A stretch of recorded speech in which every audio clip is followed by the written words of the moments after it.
Syedaralun, objek wisata hutan Kota Langsa yang berada di Gampung Paya Ujo Slemak, Kecamatan Langsa Baru, sejak hari kedua hingga hari ke-6 Hari Raya Idul Fitri 1443 Hijriah masih terus diserbu pengunjung, seperti pada Sabtu 7 Mei 2022.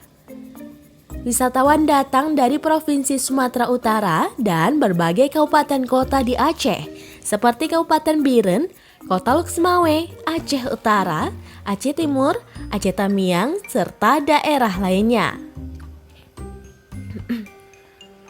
Kondisi ini diperkirakan akan berlangsung hingga berakhirnya hari libur nasional, apalagi libur anak sekolah oleh pemerintah diperpanjang hingga hari Kamis pekan depan.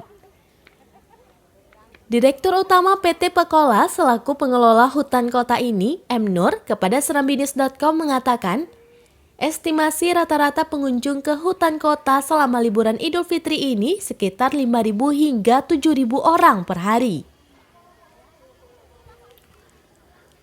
Jumlah wisatawan yang berlibur ke objek wisata unggulan Kota Langsa ini meningkat tajam sekitar 200% dari hari libur Idul Fitri pada tahun yang lalu. Untuk masuk ke hutan kota ini, pengunjung dikenakan biaya Rp10.000. Untuk parkir kendaraan roda 2 Rp2.000 dan roda 4 Rp5.000. Tahun ini suasana di hutan Kota Langsa juga lebih meriah karena sudah tersedia wahana baru speedboat di danau buatan Tasik Biru.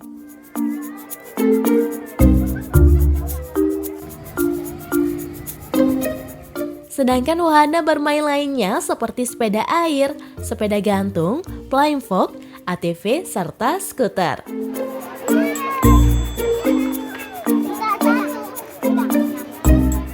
Ada juga taman satwa mini yang dihuni sejumlah spesies satwa seperti buaya, rusa total, rusa sambar, dan rusa bawakan, serta jenis kura-kura, burung, dan lain sebagainya.